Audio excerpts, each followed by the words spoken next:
नमस्कार, आप देख रहे हैं आज तक आपके साथ मैं हूं अंजना ओम कश्यप। वक्त हल्ला बोल का है। दूसरे दौर के मतदान के पहले प्रचार थम चुका है, अब वोटिंग की शुरुआत होने वाली है। आइए चर्चा की शुरुआत करते हैं। हमारे साथ आलोक शर्मा जी, प्रवक्ता कांग्रेस पार्टी के, जुड़ गए हैं। हमारे साथ श्रद्धा राजपूत जुड़ गई हैं, जो कि प्रवक्ता है भारतीय जनता पार्टी की। वारिस पठान साहब AIMIM का पक्ष रखने के लिए हमारे साथ यहाँ पर जुड़ गए हैं। सबसे पहले आपके साथ मैं श्रद्धा जी शुरुआत करना चाहती हूँ। पिछली बार इन 93 सीटों में आपका कांग्रेस पार्टी से फर्क सिर्फ 12 सीटों का था। इस बार प्रधानमंत्री खुद उतरकर पूरी ताकत झोंकते आए। यहां पर 21 सीटें अहमदाबाद की, रोड शो पर रोड शो यहां हो रहा है। क्या आपको लग रहा है कि ये दूसरा फेज कठिन हो सकता है? पहले दौर में आप डर गए हैं कि जो वोटिंग कम हुई है उसकी वजह से कहीं मामला खिसक ना रहा हो। अंजना जी, पहला दौर हो या दूसरा दौर हो, हम किसी भी दौर से डरते नहीं हैं, क्योंकि भारतीय जनता पार्टी इसलिए नहीं डरती कि सिर्फ वो चुनाव में काम नहीं करती।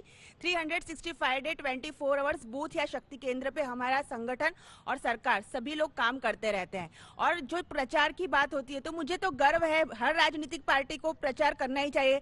अगर हमारा विपक्ष प्रचार ना करे, अगर हमारे विपक्ष के नेता रैली या जनसभा ना करे, वो विपक्ष का प्रश्न है, विपक्ष उसका जवाब देगी। लेकिन हमें गर्व है कि हमारे प्रधानमंत्री जी, जो हमारे भारतीय जनता पार्टी के नेता भी हैं और गुजरात के तो वो अपने बेटे भी हैं, तो जिस हिसाब से रोड शो हुआ है, आपने अहमदाबाद का रोड शो देखा होगा कि लोगों ने कितना सारा प्यार प्रधानमंत्री को दिया है।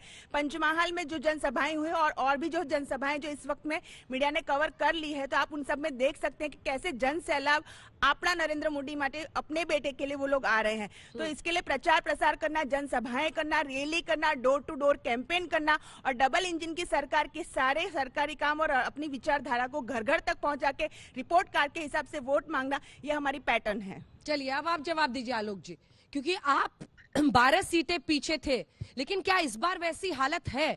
क्योंकि बीजेपी दावा कर रही है कि वो एक तरफा इस बार रिजल्ट्स आने वाले हैं। क्या जितनी ताकत पिछले नतीजों के बाद 20 का सिर्फ फासला था सर आपका बीजेपी से पिछली बार 2017 के चुनाव में, उतनी ताकत आप झोंक पा रहे हैं? और उनके पास है मोदी, वो इस्तेमाल करते हैं, वो रोड शो करा रहे हैं, क्योंकि उन्हें पता है कि यहाँ पर वो कनेक्ट कर रहे हैं। आपके नेता कहाँ है? देखिए, मुझे लगता है अंजना जी, पिछली बार के चुनाव में और इस बार के में देखें तो वोट परसेंटेज में लगभग 6 वोट परसेंट का डिफरेंस था।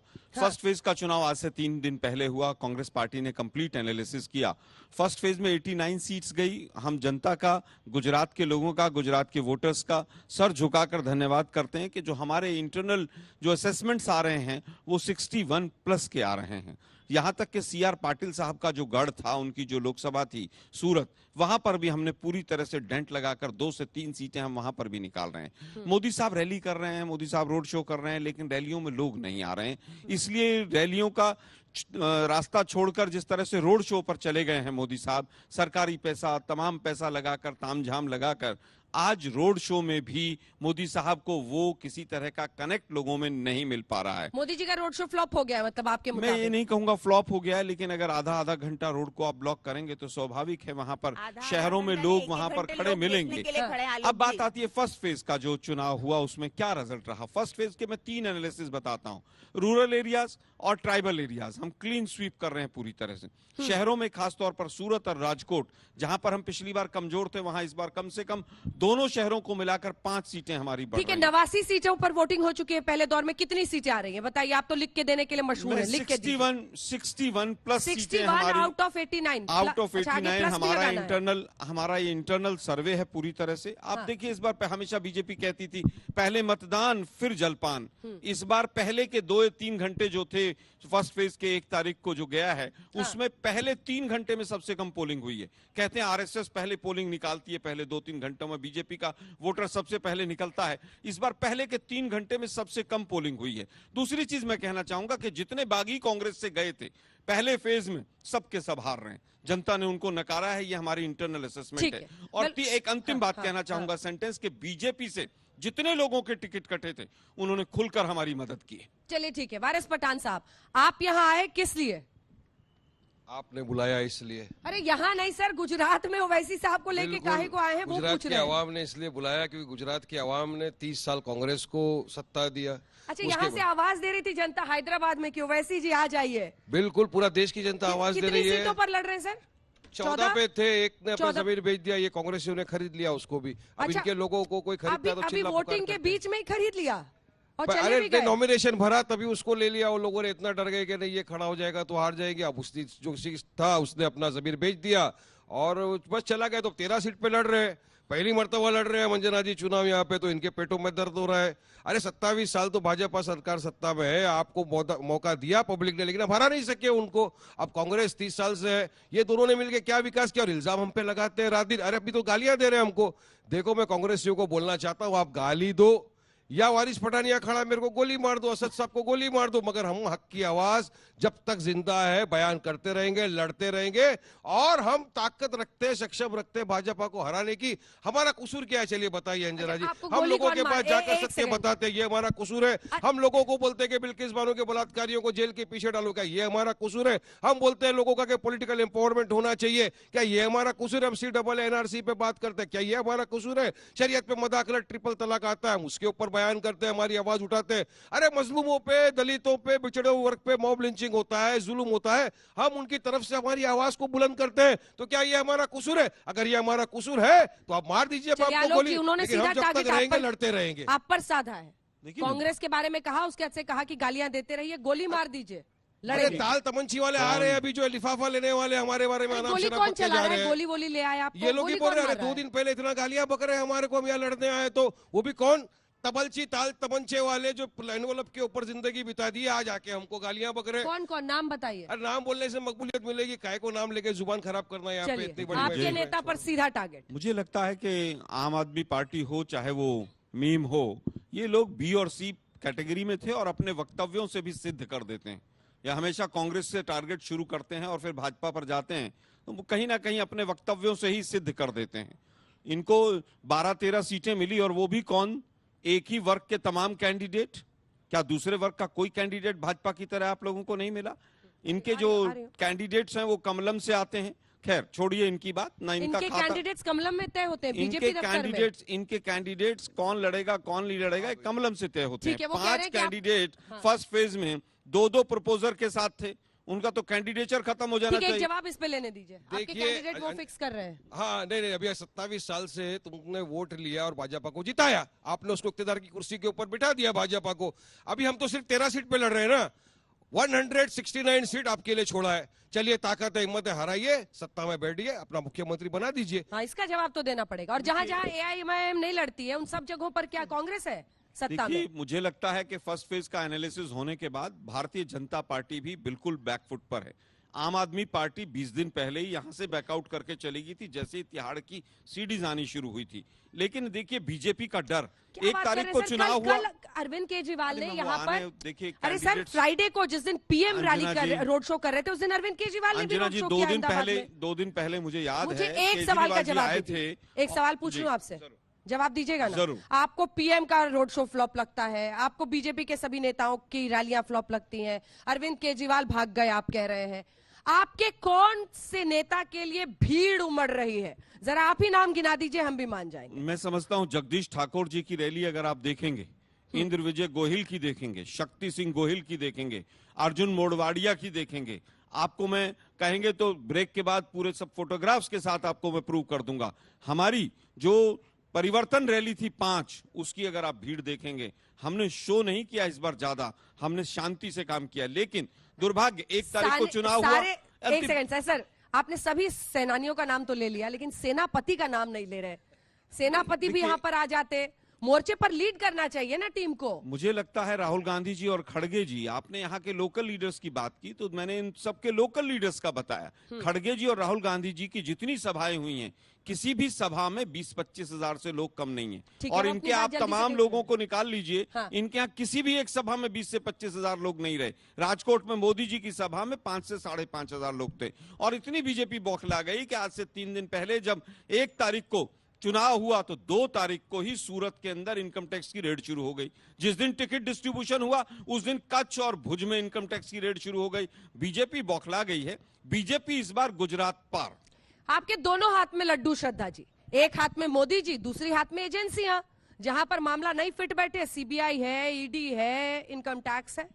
देखिए अंजना जी, ये तो इनकी बोलने की आदत हो गई। जितने भी ऑटोनॉमस बॉडीज हैं, सीबीआई हो, सुप्रीम कोर्ट हो, ईडी हो, वो काम कर रही हैं तो इनको काम नहीं करने देना, क्योंकि ये पार्टी ही पूरी काली और काले धन पे मैडम बनी हुई खाली है। विपक्षी नेताओं पे ही काम अरे करते हैं विपक्षी ना, नेताओं पे दिक्कत काम तो हो ये रहा है। नहीं नहीं अंजना जी, किस विपक्षी अच्छा नेता पे हो बीजेपी, रहा है? कौन से आप बीजेपी के नेता पर एक्शन नहीं, हुआ है? नहीं, या फिर आप कह रहे हैं अरे कि सारे जितने- बीजेपी वाले दूध से नहा चुके इसमें इट हैं? इज नॉट अबाउट एनी नेता, कोई हाँ। विपक्ष से है या कोई आम आदमी पार्टी से, बसपा से, सपा से, एक ऐसा नेता, कुछ नहीं। बीजेपी का एक नेता जिस अरे पर लेकिन एक्शन अगर लिया। उसने ऐसा कुछ काम ही नहीं किया तो एजेंसी क्यों जाएगी? एजेंसी क्यों डॉक्टर श्रद्धा राजपूत के घर जाएगी जब मैंने कुछ काले धन की कमाई नहीं की, भ्रष्टाचार ही नहीं किया? ऐसा जरूरी थोड़ी है कि मैंने बीजेपी की पार्टी से हूं तो फिर मेरे घर पे भी भेज देंगे, ऐसा नहीं होता।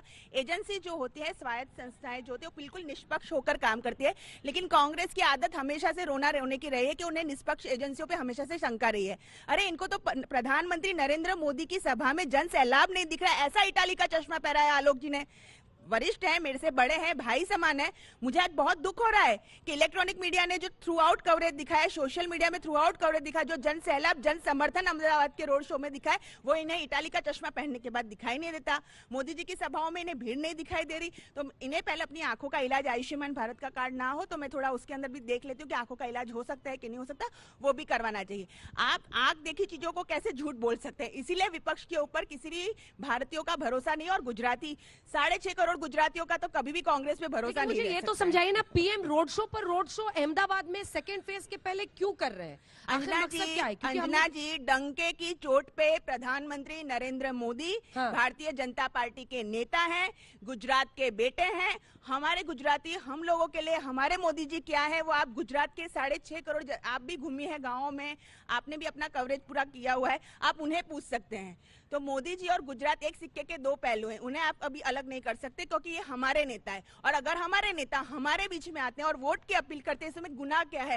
राज्यों में भी जहां भी चुनाव होता है वहां पर हमारे प्रधानमंत्री जी जाते हैं, तो ये उनका होम स्टेट है हमारे पास छोटे से नेता। 2 सवाल अगर पूछ विपक्ष लेता के हूं। पास नेता नहीं है और उनके नेता कांग्रेस जोड़ो यात्रा की जगह सो कॉल्ड एक जोड़ो जोड़ो यात्रा कर रहे हैं, गुजरात नहीं आना चाहते। और अन्ना जी, मैं पहले तो राहुल गांधी जी का धन्यवाद कहूंगी। इलेक्शन के कुछ शुरू नहीं हुआ था, उसके पहले उन्होंने इसी रिवर फ्रंट से जनसभा की थी, तो उन्हें देख लिया है कि विकास क्या है, डेवलपमेंट क्या है। रिवर फ्रंट को देखने के बाद उनकी हिम्मत ही नहीं हुई गुजरात में वापस आने की। रिवर फ्रंट में वैसे आके तो सर आपको भी अच्छा ही लगता है लोग जी, क्यों? कोई नजदीक जाके इस रिवर फ्रंट के पानी को भी देख ले, बिल्कुल काला है। और कांग्रेस रिवर का फ्रंट मन पर काला पिछली है, बार पानी अच्छा है, नहीं, नर्मदा का आप- पानी है आप- जो साबरमती आप में कहेंगे तो आया मैं है, किसी से ये बॉटल महात्मा भरवा के अभी गांधी की मंगवा लेता साबरमती हूं है। मैं। दूसरी चीज कि रिवर फ्रंट पे पेड़ भी लगवा देते, कंक्रीट का जंगल है। ये रहा आलोक जी, रू- आपको ये नहीं दिखाई अरे देता, मुझे पता है, 20 आपको साल जन में सैलाब नहीं 20 दिखाई साल देता। में इतने चला, छोटे फोकस छोटे करें, पेड़ ये हैं रहा ये। पेड़, 1 2 आप 3 आप 4 5 सारे पेड़ दिखा दो भैया। आप इतने बड़े रिवर फ्रंट पे कुछ पेड़ और लगवा लेते। मुद्दे की पेड़ बात आप ये ही है, लगवा दीजिए, मुद्दे की बात आपको ये भी है, थोड़ा काम करना चाहिए। एक मिनट, मुद्दे की बात ये है कि भारतीय जनता पार्टी पूरी तरह से फर्स्ट फेज में हार चुकी है। और कल का जो चुनाव होने वाला है, हम गुजरात की जनता से हाथ जोड़कर विनम्र निवेदन करना चाहते हैं, सर झुकाकर, कि इस बार जो आपने फर्स्ट फेज में परिवर्तन की लहर चलाई है उसको कंटिन्यू रखेंगे आप।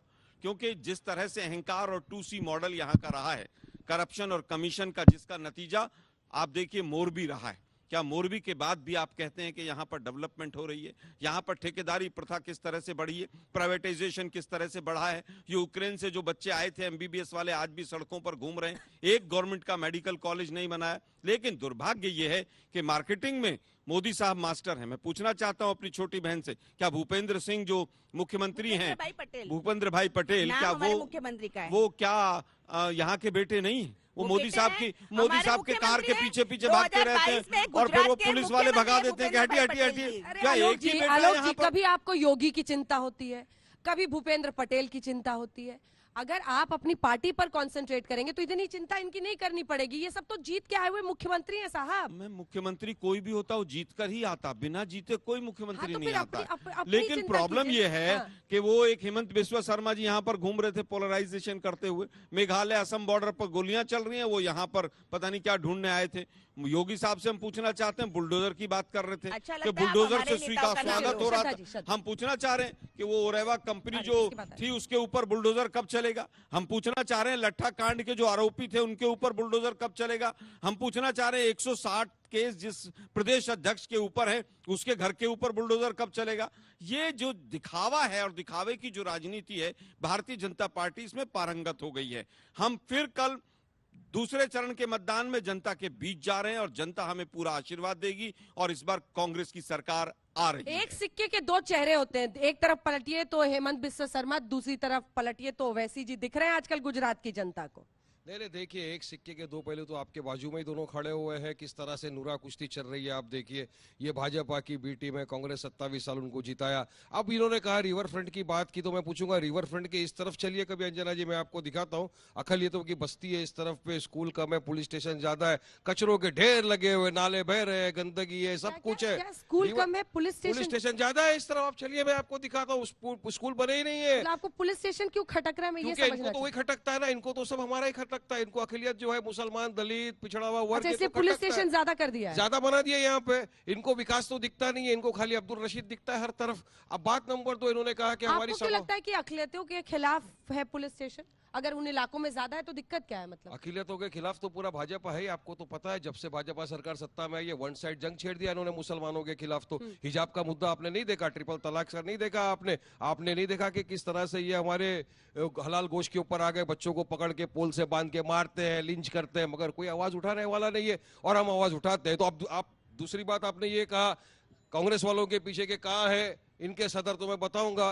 जंग यहाँ पर हो रही है और वो लाल सिंह चड्डा बन के पूरे बॉर्डर के ऊपर भाग रहे हैं। कब तक चलने वाले पता नहीं है। जंग में आओ ना, आप इनका मुकाबला करो। मुकाबला करने की ताकत नहीं है तो हमारे को क्यों गाली? तो हम लड़ेंगे, हम बीजेपी को हराएंगे। भले ही 13 सीट के ऊपर है, 169 तो आपको छोड़ा है ना। लेकिन बताइए मुझे अंजना जी, विकास क्या किया है दोनों पार्टी ने मिलकर इतने साल? 75वां साल हम मना रहे हैं आजादी का, अमृत महोत्सव में पूछना चाहता हूं यहाँ पर कितनी स्कूलें, कितनी अस्पताल, कितनी कॉलेजेस है, आप खुद देख लीजिए यहाँ पर जाकर। फिर चाहे कांग्रेस हो चाहिए हो, 1984 से लेकर आज तक एक भी मुसलमान मेंबर ऑफ पार्लियामेंट क्यों नहीं बना? लास्ट है अहमद पटेल साहब, उनके बाद ना इन्होंने किसी को एम्पावरमेंट किया, ना आगे कभी ये करेंगे। 90% इनको कांग्रेस को मुसलमानों के वोट चाहिए, मगर करना कुछ नहीं है। 2 दिन पहले इनके मंत्री बोलते हैं हमको गर्व है, बाबरी मस्जिद का ताला हमने तोड़ा। अरे बाबरी मस्जिद हमारी शहीद कर दिया, इस पे आप गर्व करते हो? तो किस तरह का सेकुलरिज्म की आप बात करते हो? हाँ, सबका साथ, सबका विकास, सबका विश्वास की बात कर रहे हैं मोदी जी। वो श्रद्धा हत्याकांड, लव जिहाद लाते हैं आप, मस्जिद शहीद कर दी गई, राम मंदिर आप ये लेके आते हैं। मैं तो विकास की बात कर रहा हूँ, इनके पास तो विकास के ऊपर बोलने के लिए कुछ है नहीं। मैं तो बोल रहा हूँ अपने विकास क्या क्या मुझे बार बार के घूम फिर के मोरबी का बिल टूट गया, मोरबी का पुल टूट गया। भाजपा वालों ने आज तक 39 सीटें आई थी, उनको अरेस्ट नहीं किया। ठीक है, 2017 में आलोक जी आपकी 39 सीटें आई थी और 51 सीटें, सिर्फ 12 सीटों का फर्क था। लेकिन क्या उतनी मेहनत कांग्रेस पार्टी ने इस बार की है? कि ईमानदार जवाब दीजिएगा, जितनी आप लोग कर सकते थे, क्या उस तरह की मेहनत की है आपने? देखिए अंजना जी, जनता के दरबार में कल दूसरे चरण का मतदान है, तय तो जनता करेगी। हाँ। कहीं कमियां भी रही होंगी, ऐसा मैं नहीं मानता कि चुनाव प्रचार हमारा बहुत ही अच्छा रहा और उसमें कोई कमी नहीं रही। हो सकता है गुंजाइश और भी रही हो और आपका कहना ठीक भी हो। मैं अपने भाई को कहना चाहूंगा, इमरान प्रतापगढ़ी को अभी बनाया है और वो आप ही के समाज से आते हैं और कांग्रेस पार्टी ने हमेशा सबको प्रतिनिधित्व देते हुए हम आगे बढ़े हैं। लेकिन बात यह है कि आज गुजरात के मुद्दे क्या हैं? आज से पहले क्या किसी भी पार्टी ने कांग्रेस के अलावा गुजरात के मुद्दों को उठाया था? क्या वो मूंगफली कांड हो, लट्ठा कांड हो, चाहे वो 22 पेपर लीक का मामला हो, चाहे वो मोरबी हो, सबसे पहले कांग्रेस ने ही उन तमाम चीजों को उठाया है। हम तो पूछ रहे हैं बीजेपी से, हमने 31,000 स्कूल बनाए थे, 6,000 स्कूल आपने बंद किए हैं, आपने पूरा प्राइवेटाइजेशन किया है। आप ह्यूमन डेवलपमेंट इंडेक्स पे कहां पहुंच गए हैं? सेक्स रेशियो में भी आप बहुत नीचे हैं। एजुकेशन के अगर पैरामीटर्स देखें उसमें भी बहुत पीछे हैं। गुजराती हमेशा से प्रॉस्पेरस रहे, उन्होंने हमेशा से गुजरात का विकास किया और गुजरात का नहीं, उन्होंने विदेशों में भी जाकर ख्याति प्राप्त की है। लेकिन इसका मतलब ये नहीं है कि मोदी साहब ने किया है। मोदी साहब ने क्या किया? 10,000 करोड़ का कर्जा इस राज्य के ऊपर था और उसको बढ़ाकर 4 लाख के पार कर दिया है। मोदी साहब ने देश के ऊपर 4 गुना कर्जा बढ़ा दिया है। मोदी साहब केवल हम 2 और हमारे 2 का विकास करते हैं, उसके अलावा कुछ नहीं करते हैं। चलिए जवाब दीजिए आप श्रद्धा जी, दोनों की ही बातों का जवाब दीजिए। आपको भी सूट करता है? चुनाव के अंत में प्रधानमंत्री नरेंद्र मोदी आएंगे, रोड शोज होगा, गुजरात का सम्मान, उनका होम ग्राउंड, होम पिच, और इस वजह से भूल जाया जाएगा कि पेपर लीक के मामले में एक पेपर लीक होता है, उस बच्चे के लिए 1 साल वो पीछे हो जाता है। पेपर लीक क्यों होता है? पकड़ लिया हमने, अरे पीठ थपथपाते रहिए, बच्चे का तो 1 साल बर्बाद हो गया। अंजना जी, अगर सरकारी नौकरियों की बात हो तो मैं आपको, इनके पास फैक्ट डेटा नहीं होगा, मैं उठाकर इनको दे दूं। 1985 से लेकर 1995 तक जो सरकारी भर्तियों का कैलेंडर होता है, ये इनके तत्कालीन मुख्यमंत्री अमर सिंह चौधरी जी ने बंद रखा था, जिसके ऊपर से वो सरकारी कैलेंडर ये पेपर लीक पर आपका जवाब है? पेपर लीक पर भी आता हूं। 27 साल से आप सरकार है प्रभु। लेकिन मैडम आप मेरी जी सुनिए, 27 ईयर्स पेपर लीक के जितने भी पकड़े गए ना, उसमें से 2 से 3 तो कांग्रेस के कार्यकर्ता, उनके नेता भी पकड़े गए। मैं चार्जशीट में नाम आलोक जी को दे देती हूँ, मेरे भाई साहब है, नहीं, देख ले आप कि बताइए लखविंदर मुझे, सिंह का एक भी बड़ी लखविंदर मछली सिंह- नहीं पकड़ी गई। अरे बड़ी और मछली कांग्रेस क्या, का नाम आप मत ही के लीजिए, लोग अगर होते हैं कांग्रेस उसके के लोग अंदर। इन्वॉल्व बड़ी होते मछली तो आप छोटी लोग तो मछली क्या, पता नहीं कितना बड़ा पेपर विरोध लीक के अंदर प्रदर्शन कर NSUI देते। के लोग होते हैं, आप चार्जशीट में मुझे नाम बताइए, सेव हुआ एक है, नाम बताइए ठीक कि है ना? साहब ये बड़ी लखविंदर मछली सिंह थी, का हमने है, मैं पकड़ आपको लिया दे है। दूंगी चार्जशीट के एक अंदर नहीं, नाम। 22 और 22 आपके पेपर समय में आउट भाई हुए। साहब नहीं, ने नहीं, आराम से एक सुन सेकंड रही थी। Shraddha ji, counter question. आप कह रही हैं कांग्रेस के कार्यकर्ता थे, कांग्रेस पार्टी से जुड़े हुए थे, अच्छा, तो आपकी एक सेकंड, तो आपकी सरकार रोक नहीं सकती? नहीं, कांग्रेस देखो, पार्टी के कार्यकर्ता ऐसे ही देखिए, पेपर लीक करते रहेंगे, ये जवाब नहीं, कैसे हो नहीं, सकता है? मैडम, लॉ एंड ऑर्डर आपकी जिम्मेदारी है। लॉ एंड ऑर्डर कंट्रोल में है गुजरात का। यहाँ पे जितनी सेफ्टी है पूरे भारत भर में उतनी सेफ्टी नहीं है। यहाँ का रेशियो उठाकर भी आप देख सकते हैं, क्राइम्स के रेशियो उठाकर भी देख सकते हैं। और पेपर लीक होना दुर्भाग्यपूर्ण है, हमने बार बार कहा है, लेकिन हमने उनमें से किसी को बख्शा नहीं है। सारे के सारे जेल के सलाखों के पीछे हैं, कोई के कोई घूम नहीं रहे हैं मोरबी का बाहर। कॉन्ट्रैक्टर और उनके कब जाएगा? और देखिए देखिए मोरबी गुजरात के लिए एक वो दुखद हादसा है जिसके ऊपर हमेशा जो नब्ज दबाने की आप कोशिश कर रहे हैं और राजनीति करने की कोशिश कर रहे हैं। मुझे राजनीति मत कराइए कि मैं भोपाल गैस कांड के ऊपर चली जाऊं। तो संवेदनाएं होनी चाहिए। 140 गुजरातियों ने जो अपनी जान गुमाई है, उसके साथ 6.5 करोड़ गुजराती हम रोए हैं। मोरबी के गुनहगारों को नहीं छोड़ा जाएगा, ये प्रधानमंत्री नरेंद्र मोदी और मुख्यमंत्री भूपेंद्र भाई पटेल ने आश्वस्त किया है। सिर्फ आपके पास, अगर विपक्ष के पास यही मुद्दा बचा है कि 140 लोगों की दुर्भाग्यपूर्ण जो जान गई, जिसपे हमें दुख है, तो मैं भी भोपाल गैस कांड बोलूंगी। तो ये कोई राजनीति नहीं हुई है। आप मुद्दों पे राजनीति करिए, हमारा मुद्दा डेवलपमेंट का रहा है, विकास का मुद्दा रहा है, और हमने विकास पे काम किया है, ठीक है ना। और वो विकास के ऊपर आज रिवर फ्रंट के ऊपर डिबेट कर रहे हैं। एक्ट बनाने का ठीक याद है, आ तो गया। एंटी रेडिकल चुनाव सेल में के- आपको क्यों तकलीफ हो रही है? क्यों जो तकलीफ नहीं होगी? पुलिस स्टेशन से भी कट्टरवाद तकलीफ फैलाते है। हैं, हाँ। अगर उनको पकड़ा जाए, पुलिस का एक सेल बने इसमें लिए, तो क्या दिक्कत है? नहीं नहीं, बिल्कुल पकड़ना चाहिए ना। बिल्किस बानो के बलात्कारियों को भी पकड़ो। जो रेडिकलाइज यूथ था, जिसने हमारे पार्टी के प्रेसिडेंट असदुद्दीन ओवैसी के ऊपर गोलियां चलाई, उसको पकड़ो। उसको तो आप छोड़ देते हो। बलात्कारी बाहर छूट के आते तो उसको आप संस्कारी ब्राह्मण बताते हो। तो कैसे रेडिकलाइजेशन पे एक्ट आएगा? और अमित शाह ने तो कबूल किया ना कि 2002 के बाद से सब कुछ देखिए कैसा साइलेंट हो गया। मतलब आपने स्टेट स्पॉन्सर्ड जेनोसाइड किया था, जिस नरसंहार में नरोदा पाटिया भी हुआ, जिसमें 97 मुसलमानों का कत्ल कर दिया गया। और आपने रिवॉर्ड के तौर पर वहां का जो मेन मुख्य आरोपी था, जो सलाखों के पीछे था, लाइफ टाइम की जिसको सजा हुई, उसकी बेटी को आपने टिकट दिया। वो आज मोदी के लिए प्रचार कर रहा है। तो आप सबका साथ विकास कहां से करेंगे? मोरबी के कॉन्ट्रैक्टर को आप ठीक है। पकड़ेंगे नहीं। ये इलेक्शन के बाद श्रद्धा सब जी, क्या इस पर एक करने वाले? जवाब। ठीक है, एक सेकंड। UCC नरोदा का क्या है? पाटिया और प्रधानमंत्री का रोड शो नरोदा से उसकी शुरुआत की गई, नरोदा पाटिया होकर गुजरा। नरोदा क्या एक पाटिया। संदेश देने की कोशिश थी? क्योंकि विपक्ष देखिए- लगातार पूछ रहा है और ये सवाल बनता है देखिए, कि जो आरोपी है नरोदा पाटिया में, उसकी बेटी को आपने टिकट दिया है। देखिए, इनको जो बोलना है बोलने दें। गुजरात के अंदर मैं अहमदाबाद में रहती हूँ, पुराने अहमदाबाद से मेरा ताल्लुक है, जिसकी बार बार वारिस पठान साहब बात कर रहे हैं। पहले अहमदाबाद में हमारे घरों में आने से पहले बाहर के लोग फोन करते थे कि कर्फ्यू तो नहीं है ना, दंगे तो नहीं है ना, हम आ जाएं। यहाँ बैठे हुए गुजरातियों से पूछ लीजिए, रिवर फ्रंट की ओर रहने वाले उन पूर्व अहमदाबादियों से पूछ लीजिए। इसलिए आपने आज वो डिस्टर्ब सारी एरिया चीजें लगा नहीं दिया। है, ना कर्फ्यू है, शांति है। लेकिन ये शांति का माहौल जो है वो ओवैसी जी की पार्टी को और कांग्रेस को बहुत अच्छी नहीं लगती है। लेकिन ये 6.5 करोड़ का महात्मा गांधी सरदार वल्लभ भाई पटेल का गुजरात है, हम लाए। प्रोग्रेसिव स्टेट है। हम आप लोग की अशांति को लव यहाँ पे जिहाद हम बिल्कुल लाए। नहीं आने देंगे। बिल्कुल अरे आश्वस्त इलेक्शन के करें कि पहले कांग्रेस हो या अंजना जी कोई भी लेके आते विपक्षी हैं दल लव हो, जिहाद, विपक्ष में ही जबकि बैठने दिल्ली के में लिए आपने भारतीय खुद ने जनता देखा पार्टी कितना जो हुआ है है। वो जनता जनार्दन की मेरे सेवा खुला करने के लिए मुख्तार आ अब्बास रही नकवी के बारे में है। आपका आपने क्या जैसे बोलना है? शब्दों का शाहबाज प्रयोग के इस बारे में डिबेट आपका के क्या मंच बोलना है? में आपके किया है, मंत्री आके बोलते हैं, मैं मतलब ऐसी विश्वास हेट शर्मा स्पीच लव नहीं जिहाद देती हो हूँ। रहा है। एक एक क्या वारिस बोलते हैं? पठान जी, बताओ मैं मेरे को। आपकी तरह भड़काऊ भाषण या हेट स्पीच आपकी पार्टी की तरह नहीं देती हूँ। जब भी कोई योजनाएं काम करती हैं डबल इंजन सरकार की, तो वो ये नहीं देखती कि ये सलमा बहन है या सीता बहन है। ये सड़क राम के घर भी जाती है, रहीम के घर भी जाती है। ये जो फर्क है वो आपने देखा है। आलोक जी, अगला सवाल आपसे है।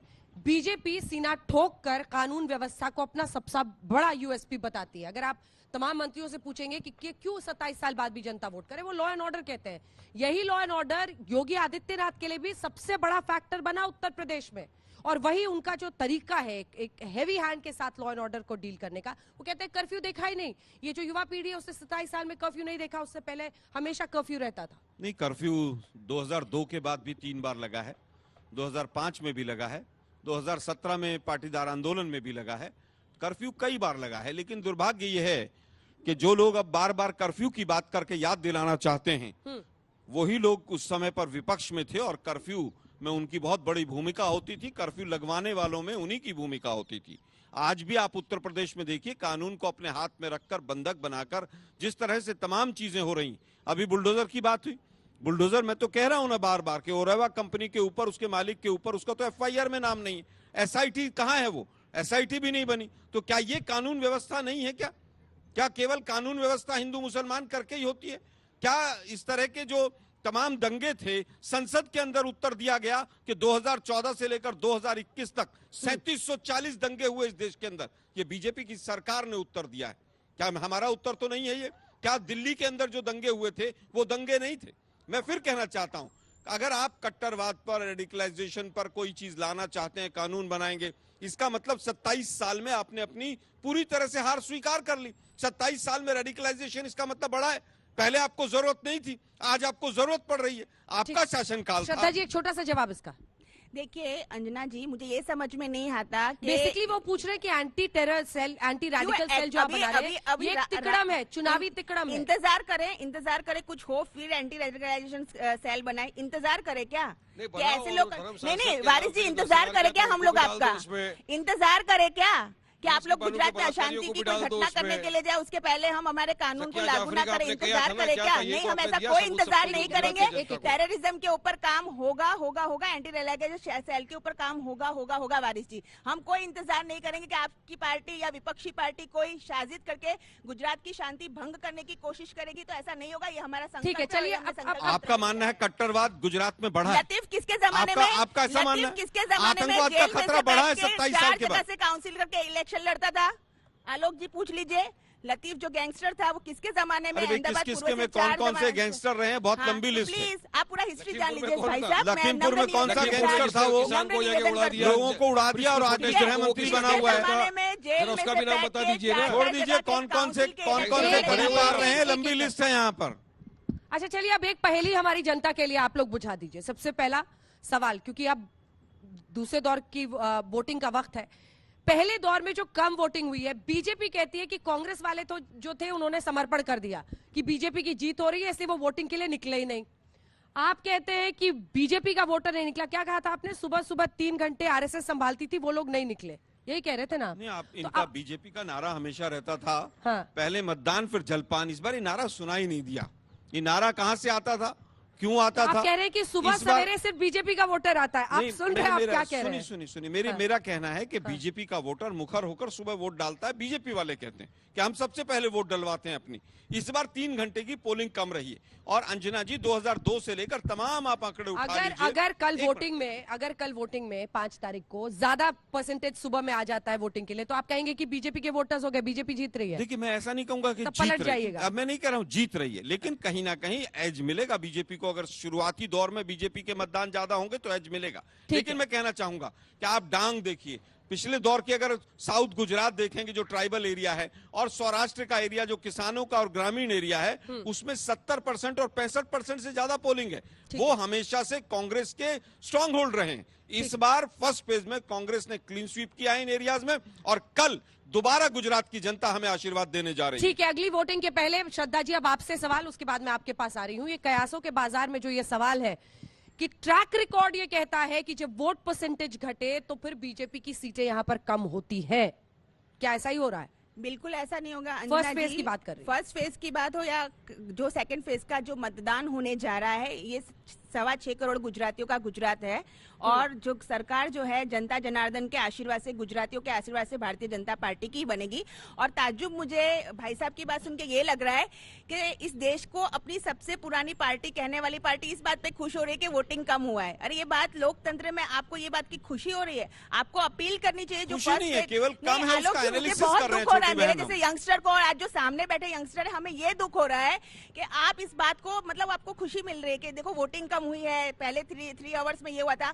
आपको तो उल्टा अपील करनी चाहिए कि अभी सेकंड फेज का इलेक्शन का जो मतदान होने वाला है उसके अंदर सबसे पहले, क्योंकि ये लोकतंत्र का महापर्व है, आपको अपनी सरकार चुननी है, तो पहले जाके ईवीएम में आप अपना वोट कास्ट करें और फिर घर आके अपना जलपान करें। ये अपील इस मंच से करने के लिए आज तक मैं आपको दिया। मैंने आज तक के शो पर पहला सेंटेंस ही ये बोला था कि कल जो चुनाव होने वाला है सब ज्यादा से ज्यादा लोग मतदान करें। कांग्रेस हमेशा चाहती है कि वंचितों, शोषितों और दलितों की राजनीति वो करती रहे। एक समुदाय को अपने वोट बैंक की तरह यूज करने वाली कांग्रेस से यही अपेक्षा हो सकती है। चलिए अब सुनिए वारिस पठान साहब, आपसे मेरा बहुत स्पेसिफिक सवाल है। देखिए, आप सरकार बनाने के लिए तो चुनाव लड़ नहीं रहे हैं, क्यों? अगर लड़ते चुनाव सरकार बनाने के लिए तो 182 सीट्स पर लड़ते। आप लड़ रहे हैं 13 पर। बिल्कुल। क्यों लड़ रहे हैं? ताकि यहाँ पर आइएगा, 2-4 भाषण होंगे ओवैसी जी के और उससे वोटों का ध्रुवीकरण होगा। क्या पोलराइजेशन आपका मकसद है गुजरात में? सिंपल और स्ट्रेट फॉरवर्ड सवाल। नहीं, देखिए अंजना जी, चुनाव लड़ना चाहिए। जिस तरह इन सियासत पार्टी को चुनाव लड़ने का अधिकार है, डेमोक्रेसी ने हमको भी अधिकार दिया और हम लड़ रहे हैं। हर चीज की शुरुआत होती है और पोलराइज कौन कर रहा है ये तो आप हम सब देख रहे हैं। चुनाव के वक्त ने तो शुरू कर दिया ना, यूसीसी कब लेकर आए चुनाव के पहले। अब बड़ा हिंदुत्व कौन, उसकी भी होड़ आप देख रहे हो। मोदी जी अपने आप को साबित कर रहे हैं तो राहुल गांधी बोलते हैं मैं जनदारू हूं। तो अभी दिल्ली का सीएम आया हुआ है जिसका नाम हमने दिया है छोटा रिचार्ज, वो इनों से 2 कदम आगे चला गए। वो तो बोलते हैं नोट पे भी भगवान की तस्वीर होना चाहिए। और अब उनको सवाल किया कि आप सिर्फ हिंदुओं की बात क्यों करते हो, मुसलमानों की बात क्यों नहीं करते? तो वो तो एक स्टेप आगे जाके बोल रहा है तो मैं हिंदू हूं तो हिंदुत्व की ही बात करूंगा। अरे तो भाई आप सब उसी की बात करेंगे तो फिर सेकुलरिज्म प्लुरलिज्म का होगा क्या? फिर अखिलेश समाज कहाँ जाएगा, मुसलमान कहाँ जाएगा? और हम चुनाव लड़ने क्यों आए अभी आपको बताता हूँ। हम भी चाहते हैं पॉलिटिकल एम्पावरमेंट हो अंजना जी, हमारे को अधिकार मिले, हमको भी हक मिले, हमको भी हिस्सा मिले गुजरात की विधानसभा में। अखिलियतों को मुसलमानों को भी कौन बात करेगा मुसलमानों की तरफ से? चलिए बताइए। ये सिर्फ हिंदुत्व की बात करेंगे, जबकि मोदी जी तो 140 करोड़ देशवासियों के प्रधानमंत्री है, मेरे भी प्रधानमंत्री है, आपकी भी प्रधानमंत्री है, मगर वो बात करते हैं सिर्फ मेजोरिटी अपीसमेंट। जब आप सिर्फ मुस्लिमों की बात करते हैं तब लोकतंत्र संविधान कहाँ जाता है? देखिए हमने तो हमारे नॉन मुस्लिम भाई बहनों को भी टिकट दिया है संविधान। नहीं सवाल देखिए अंजना जी, हमने तो हमारे हिंदू भाई बहनों को भी टिकट दिया है, मगर ये भाजपा सरकार सबका साथ सबका विकास सबका विश्वास की बात करती है। मैं पूछता हूँ, चलो बताइए कितने मुसलमानों को आपने इस चुनाव में टिकट दिया है? एक भी नहीं, नॉट अ सिंगल। क्यों नहीं दिया आपने? इसमें कोई कंफ्यूजन ही नहीं है, इनकी पार्टी की सही है। उत्तर प्रदेश हो तो गुजरात हो तो। अंजना जी, हाँ। वारिस पठान साहब भी मेरे भाई साहब हैं। कमलम जो है यहाँ से 30 किलोमीटर दूर है, आपको गाड़ी में बिठाती हूँ। आइए, कमलम संगठन जो ये लोग बार बार कहते हैं ना, मैं लोगों को बताना चाहती हूँ 7 मोर्चे हैं, लघुमती मोर्चे की अच्छी खासी एसी वाली ऑफिस भी है। ठीक है, तो वारिस जी आइए, पहले संगठन को सवाल कुछ और है, आप ऑफिस बता रही हैं। टिकट कब दोगे मुसलमानों को? आपने किस करोगे? सवाल क्या है? अरे देखिए, एक बार सवाल दोहराइए।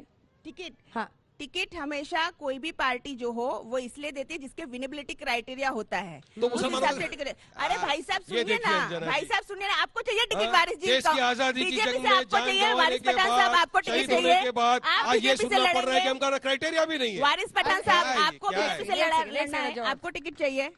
आप पार्लियामेंट्री बोर्ड को आप प्लीज अपना अभी आपको बायोडाटा टिकट दे रही हैं। वारिस पठान साहब प्लीज आई रिक्वेस्ट यू कि आप अपना बायोडाटा हमारी राष्ट्रीय पार्लियामेंट्री बोर्ड को भेजें। आपको अरे मुझे मत दो भाई, मैं तो अपना एमआईएम से लड़के जीत गया हूँ, मुझे क्या राष्ट्रीय पार्लियामेंट्री बोर्ड को आपका बायोडाटा गुजरात के भेजें, अंदर वो आवाम को दे दो देखेंगे। टिकट क्या बहन। विनेबिलिटी क्राइटेरिया में है तो दे देंगे। गुजरात की आवाम को टिकट दे दो, एम्पावरमेंट होने दो जल्दी यहाँ से, पे जल्दी से, मुसलमानों एक दो लाइन का का। जवाब, आप दो लाइन का कांग्रेस से भी मानसिकता क्यों रखते हो? आम कांग्रेस आदमी भी नहीं पार्टी, देती, आप भी नहीं देते, पॉलिटिकल भाई, एम्पावरमेंट एक कैसा मिनट। होगा? दो लाइन का एक जवाब। मिनट भाई, दो आम लाइन। आदमी पार्टी और एमआईएम का खेल खत्म हो चुका है। दूसरे फेज में क्या, पहले फेज में दोनों इस का बात में बोर तो आप बिस्तर दोनों बंद हो मिले चुका जुले हुए हैं जी। है। नहीं ऐसा नहीं है जी। वो कहते हैं कि तीसरी बिल्कुल कोई नहीं है पार्टी जी नहीं है। ऐसा। आप भी कहते हैं ये तीसरी अभी कोई सब पार्टी मिले हुए नहीं है। तो ये सब मिले हुए तो आम आदमी पार्टी, एमआईएम और बीजेपी हैं जी, सब मिले हुए हैं जी ये।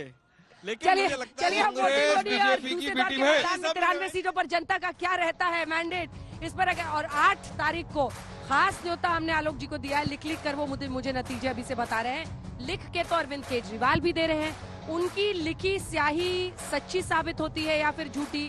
बीजेपी जो प्रो इनकम्बेंसी का दम भर रही है उसमें कितना दम है? और कांग्रेस पार्टी जो कह रही है कि हम साइलेंट कैंपेन कर रहे हैं, वो रणनीति है या बहुत बड़ी चूक? 8 दिसंबर को पता चल जाएगा। इसी के साथ हम एक ब्रेक के लिए रुक रहे हैं। आप सभी का बहुत धन्यवाद हमारे साथ जुड़ने के लिए। देश दुनिया की बाकी खबरों के लिए आप देखते रहिए आज तक।